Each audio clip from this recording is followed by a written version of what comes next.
हाँ, तो मेरे भाइयों, बहनों, साथियों, बुजुर्गों, आज मैं आपको एक स्टोरी बताने जा रहा हूँ। कृपया ध्यान से सुनें।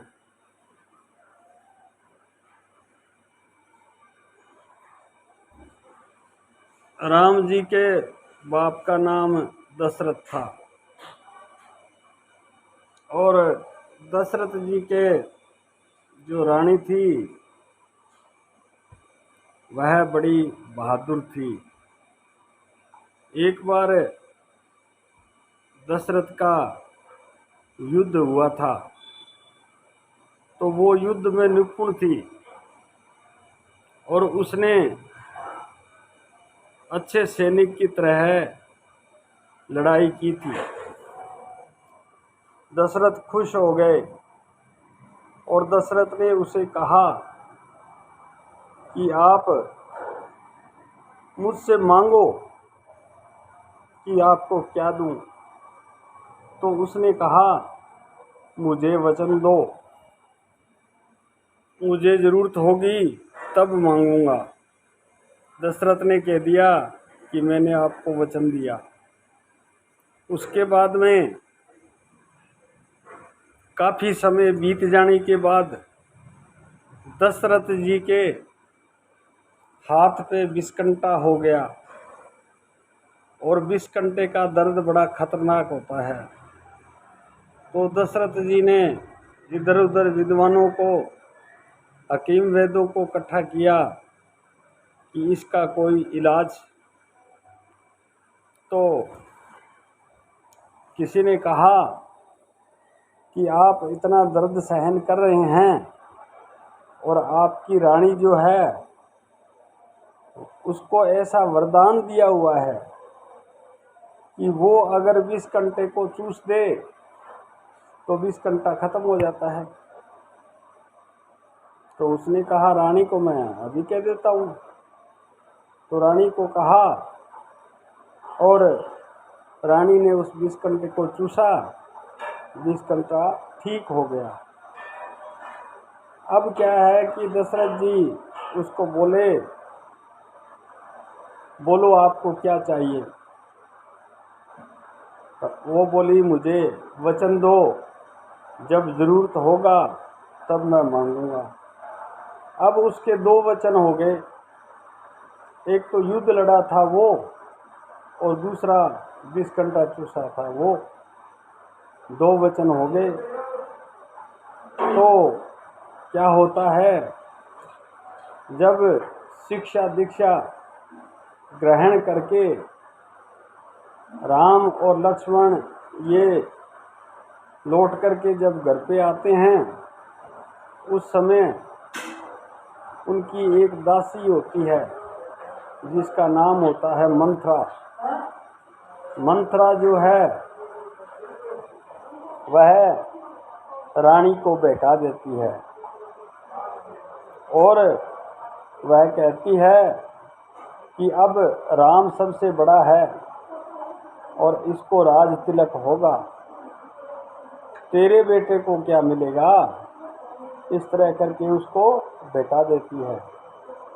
और तेरे दो वचन बाकी हैं, अभी मौका है कि तू अपने वचन दशरथ से मांग। एक वचन में भरत को राज और दूसरे में वचन में राम को वनवास। तो वो जो है ऐसा ही करती है। दशरथ जाता है, उधर तो राज तिलक की तैयारी चल रही होती है, अभी राम को राजा बनाया जाएगा।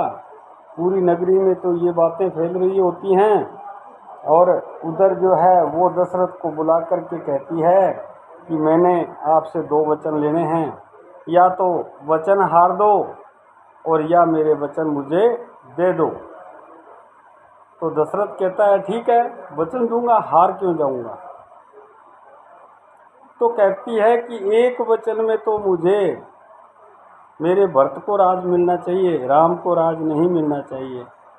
वो कहता है कोई बात नहीं, वो भी मेरा बेटा है और राम भी मेरा बेटा है, तो दूसरा वचन मांगो। दूसरे वचन में वो कहती है कि राम को वनवास, और वो भी 14 वर्ष का।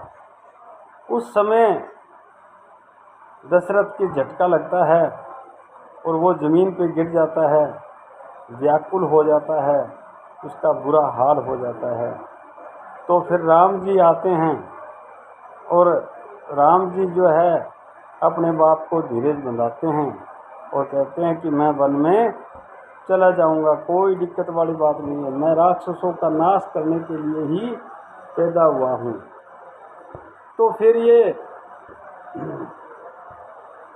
राम जब वन में जाने की तैयारी करते हैं, उस समय लक्ष्मण इन बातों को सुन लेते हैं और वो अपना धनुष बाण उठा के नीचे आते हैं और आकर के कहते हैं मैं तो मेरे भाई के साथ वन में जाऊंगा।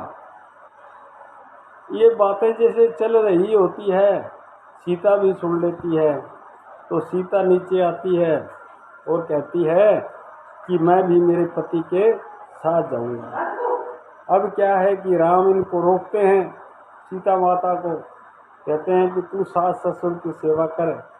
वो कहती है कि ऐसा मैंने कौन सा अपराध कर दिया जिसकी वजह से मेरा पति तो जंगलों में भटके और मैं यहाँ बैठी। सास ससुर की सेवा करने के लिए मांडवी है और दूसरी जो है वो करेंगी, और मैं तो आपके साथ जाऊंगी, आपकी सेवा करने के लिए आपसे शादी कराई है। तो उसकी सास जो है उसको इजाज़त दे देती है कि ठीक है आप अपने पति के साथ जाइए। तो ये जंगल में जाते हैं, राम लक्ष्मण और सीता तीनों जंगल में जाते हैं। चलते चलते चलते ये उस पहाड़ पे चले जाते हैं जहाँ बाली और सुग्रीव रहते थे। ये बाली और सुग्रीव दोनों भाई थे, बाली और सुग्रीव दोनों भाई थे। तो बाली बड़ा था और सुग्रीव छोटा था, दोनों सूर्य पुत्र थे। एक बार इनमें आपस में कोई बात को लेकर के विवाद हो गया भाइयों में। तो बाली जो है वो इतना ताकतवर था कि उसके सामने जो भी लड़ने आता, लड़ने जो आने वाला है उसकी ताकत आधी बाली में चली जाती थी। तो सुग्रीव कमज़ोर पड़ जाता था, क्योंकि सुग्रीव जब उससे लड़ने जाता तो सुग्रीव की आधी ताकत बाली में चली जाती, तो बाली तो ताकतवर हो जाता और वो कमज़ोर हो जाता। तो उसने अपने छोटे भाई को कूट पीट करके वहाँ से निकाल दिया और उसका राज, उसकी रानी दोनों को हड़प लिया। ये जाकर के दूसरी जगह रहने लग गया। अब जब राम वहाँ जाते हैं, सीता माता को ढूंढते ढूंढते वहाँ पहुँच जाते हैं, तो हनुमान जी हैं ये सुग्रीव की साथ थे और ये आते हैं, राम जी से मिलते हैं, राम जी से इनकी बातचीत होती है हनुमान जी की, और ये वापस जा कर के सुग्रीव को बताते हैं। तो सुग्रीव खुद चल के आता है, राम से इनकी बातचीत होती है। तो राम बताता है कि ऐसे ऐसे मेरी सीता का हरण हो गया है, पता नहीं कौन हर के ले गया है। तो वो कहता है कि आप भी दुखी हो और मैं भी दुखी हूँ। मैं मेरे भाई से दुखी हूँ कि मेरे भाई ने मेरा जो राज था वो भी छीन लिया, मेरी औरत को भी छीन लिया। तो हम एक दूसरे की मदद करते हैं। ये इनकी बात तय हो जाती है। फिर जो है राम कहते हैं कि ठीक है, आप दोनों तू जा कर के अपने भाई को ललकार, बाली को, तुम दोनों लड़ो। अगर मैं सामने से तीर मारूंगा तो मेरी आधी ताकत बाली में चली जाएगी, इसलिए मुझे छुप के तीर मारना पड़ेगा। तो बाली जाता है और दोनों भाइयों का युद्ध होता है आपस में। तो लड़ते हैं, उस समय भगवान देखते हैं तो दोनों की एक जैसी शक्ल है, एक जैसे शरीर है। अब भगवान सोचते हैं मैं अगर बाली के तीर मारूं और कहीं सुग्रीव के न लग जाए, तो वो लड़ते रहते हैं। जो सुग्रीव है बाली से मार खा के वापस आ जाता है।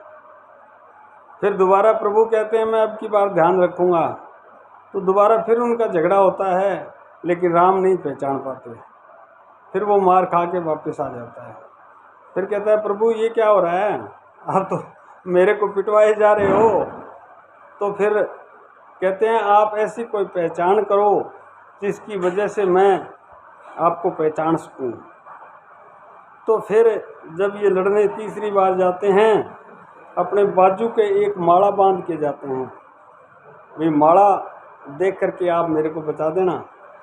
तो जब ये लड़ रहे होते हैं तो भगवान छुप करके बैठे होते हैं और वो देखते हैं अभी इस हाथ के माला बंधी हुई है, इसलिए ये तो सुग्रीव है और दूसरा बाली है। तो छुप के इसके तीर मार देते हैं। तीर मारने से ये मर जाता है। तो फिर बाली भगवान से पूछता है कि आपने मेरे साथ धोखा क्यों किया।